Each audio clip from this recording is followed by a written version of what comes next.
and welcome to Our Mind Gym with Renee, a Team Ferris original production, where we believe that motocross is more than just going fast. It is an empowering vehicle that teaches us how to navigate life. Join us weekly as we discuss the life lessons and growth mindset that give us a competitive advantage both on and off the track. Hello, and welcome back to Our Mind Gym podcast series. I appreciate your patience with me on this week's episode. I had a bit of a run-in with COVID and had to take a couple weeks off, but I'm all good, back up and running again now. It's interesting, when you're so used to being fit, healthy, and active, it can be such a shock to the system to be bedridden and physically weak.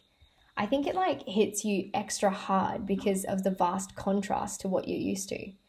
Anyway, it got me thinking about just how many people out there actually have no idea how good their body is designed to feel. How many people are actually used to living with fatigue and low energy and headaches. It actually brought back quite a few memories of when that used to be pretty normal for me. Back before I moved in with Dean, I was working in banking and studying at uni. I used to spend a lot of time at a desk and behind a computer.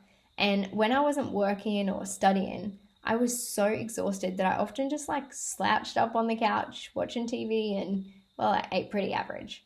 I used to go to the gym a bit and I walked my dog to the beach and stuff, but looking back, it was no wonder my body was so far out of alignment given the minimal amount that I moved my body compared to how often I had it sitting stagnant in awkward positions on a computer or on the couch.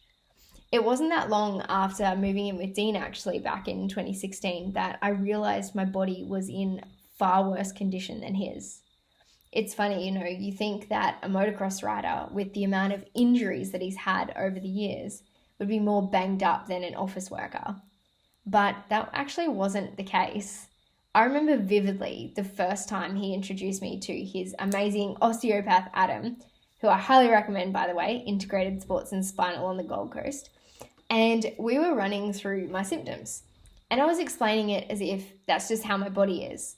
I was 25 years old and had literally accepted that I had tight hips that don't move, ankles that barely bend, and excruciatingly tight neck, and used to get headaches on a weekly basis. I was mid-sentence explaining to him about this chiro that I used to see back home, who just constantly readjusted me each week, when Adam stopped me and said, "You know you don't have to live this way, right?" He went on to explain to me how I'd been band-aiding the situation, and if we addressed the root cause, we could stop the problems from reoccurring. And not only that, but if we worked on a few things and I took better care of my body, I could actually get the mobility back in my joints and release the blocks to allow the energy to flow through my body again. And it honestly just fills my body up with so much love and gratitude for the way that I've been able to achieve exactly that. And this is why if you follow along on my Instagram, you'll see regular movement along with my daily reminders, because I want everyone to know just what's possible and show how great our bodies and minds are actually designed to feel and function. It's also why I work on my mind and my body every day. I love the feeling of alignment, strength, flow, energy, abundance, and it's available for everyone. Funnily enough, actually, when you tell people outside our sport that you do motocross, they look at you with this look of concern and even cringe their face as their mind immediately thinks of injuries and what it would be like to live with them. But they're not taken into consideration that as athletes, you're actually paying a lot of attention to your body. You're strengthening it every day to prepare for the load. You're moving your body and using every single muscle, helping to keep them active and healthy. And if, like most of you, are serious about being good on a bike, you're also stretching regularly, working on your mobility, doing breath work, improving your cardio capacity, training your focus, and literally spending every day preparing your body to function at optimal levels. Super cool. Anyway, I think I've gone a bit off topic, but I was just thinking as I was doing this, how sad it is that people have no idea how amazing their body is designed to feel and I think it's not until you have an event like what I just did in the last week that you're like, oh my God, I remember how bad it used to feel. But it actually gets to be amazing, and it can be amazing.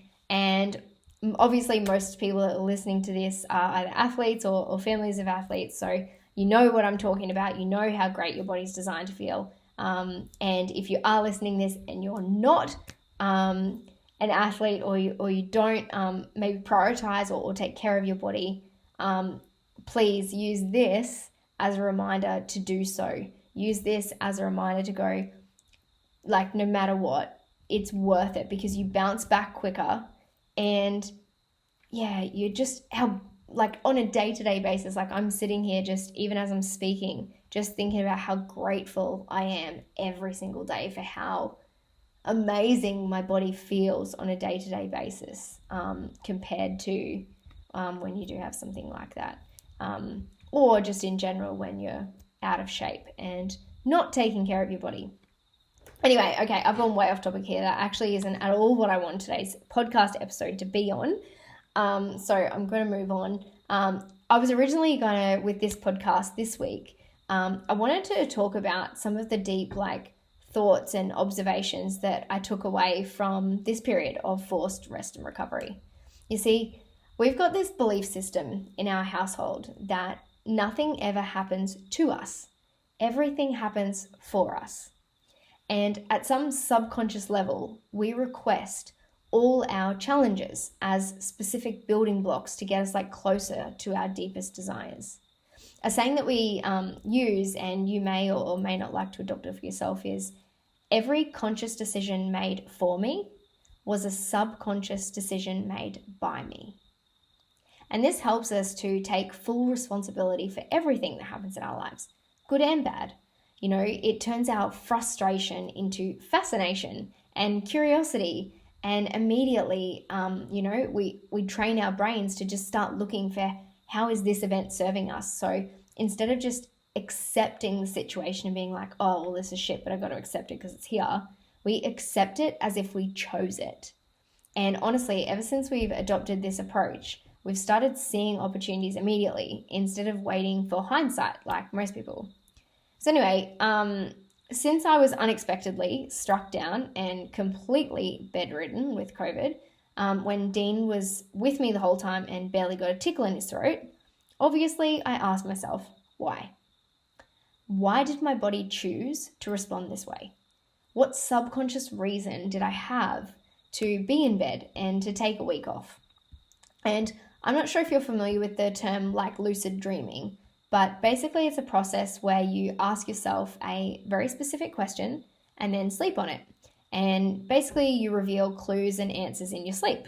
Sounds kind of crazy, but you end up waking up with new insights and realizations. It's pretty cool. I'm not a master at lucid dreaming, but it is a methodology that I've been dabbling with. And since I was sleeping for the best part of 3 days, it was a pretty good chance to practice.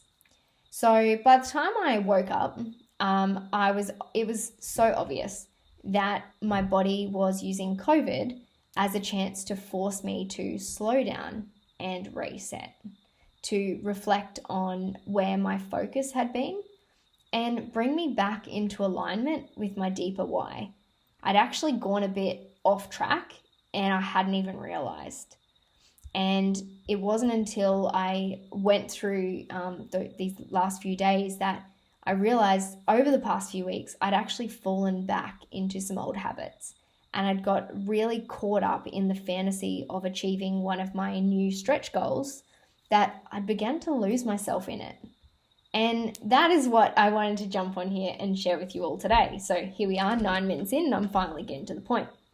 Because even though I have systems in place now to pick up on these things and stop it before it goes too far, I am sure that I'm not the only one who needed this reminder. You know, it's so easy to get caught up in all the things that we don't have that we lose sight of what we do have. We get so busy chasing after what we want that we forget about why we started in the first place. And if you stop and take a look back through your memories, you will find a time where you dreamt and wished for so much of what you have today.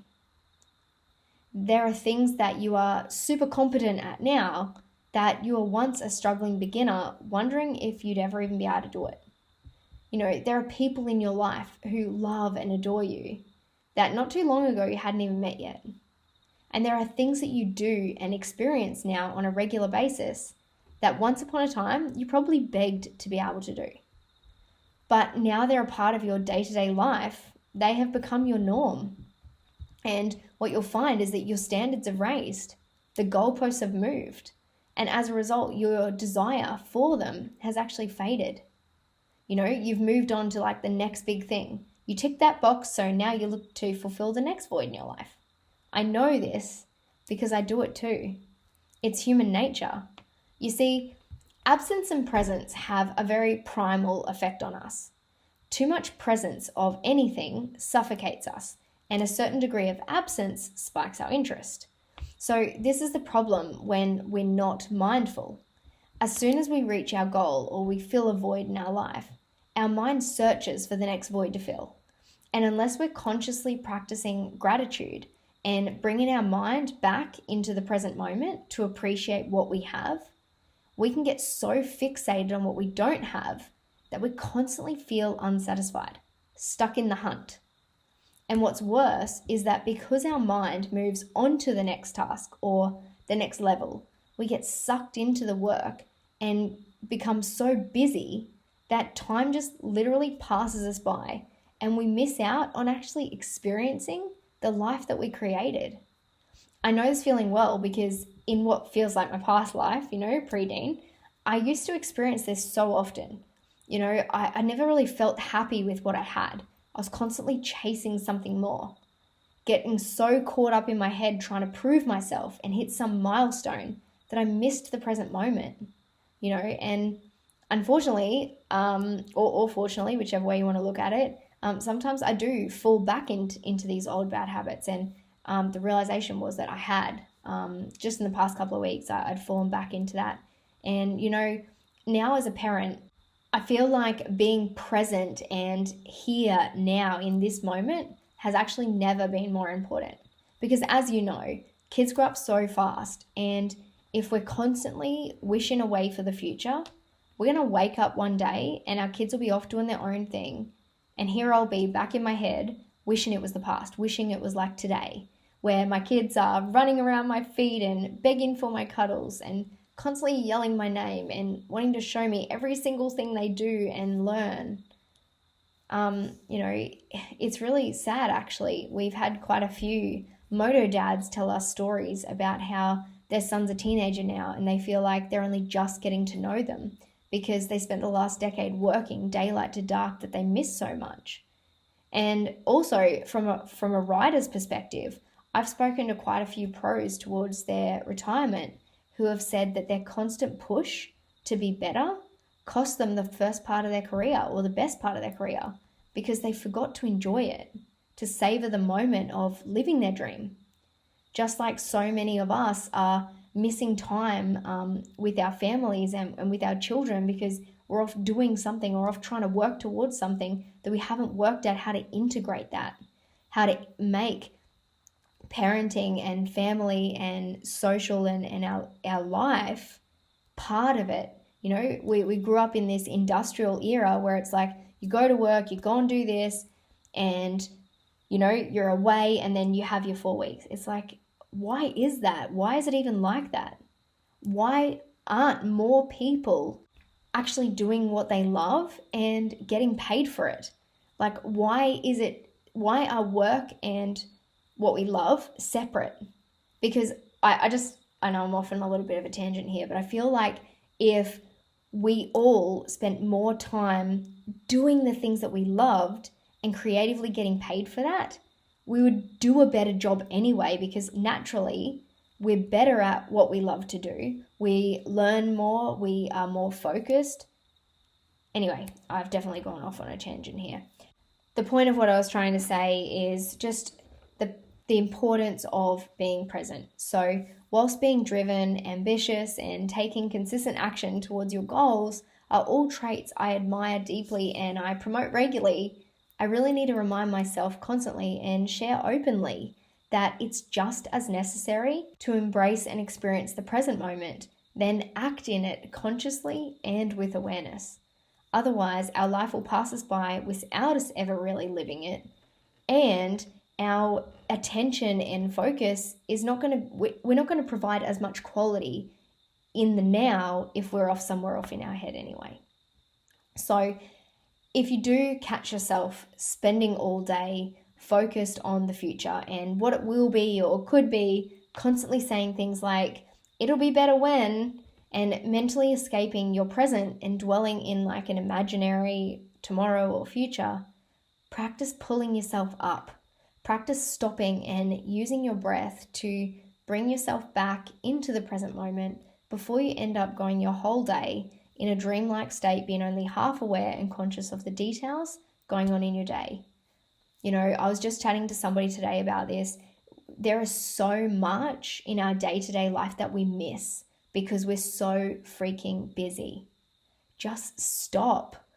Listen, pay attention, like feel the sensations going through your body. Like, you know, like even when you're standing there just washing your hands, you know, after you go to the bathroom or something, just pay attention to the water that's on your fingers and feel that sensation. And like I was doing that today and I was just standing there and I was like, wow, how often do I just rush out, wash my hands and I'm off doing something else and I miss that feeling.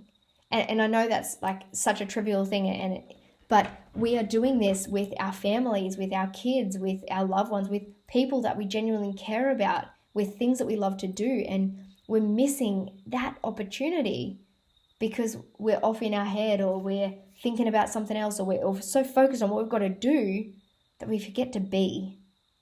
And for those of you who actually do the mind gym exercises, this really will, this one in particular will help you identify just how much time you are spending in your head thinking about a future goal. And hopefully it will also act as a trigger to be grateful for what you have already and really help you enjoy and savor each moment. Now, before we finish up today, I also want to encourage you to reassess how you are spending your time in order to achieve these goals. And ask yourself, are your actions aligned with the kind of person that you want to be? How does this goal and these actions align with what is most valuable and important to you? This has been absolutely massive for me this past week, just recovering these things. You know, success means something different to everyone, but to me, success is loving yourself, what you do, and how you do it. What matters more than anything is how you feel about yourself when you're by yourself. So something that I found really helped for me was just asking myself, am I being integral? When I reflect over my day before I go to sleep, how do I feel? And like really look, are the actions that you're taking actually helping you to create the life that you most desire? Or are they simply meeting a metric that you set for yourself and costing you time with your family and other things that you would actually rather be doing? And that's probably enough questions to ponder on for this week.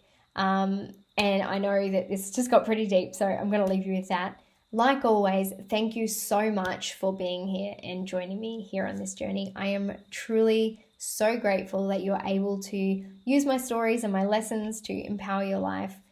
Please keep sharing them with me. I absolutely love hearing from you. And for those of you who are following me on all sorts of places, I will see you over on Instagram and Facebook until we meet again here next week for another episode of our Mind Gym podcast series. Thank you and have an amazing time. I will see you soon.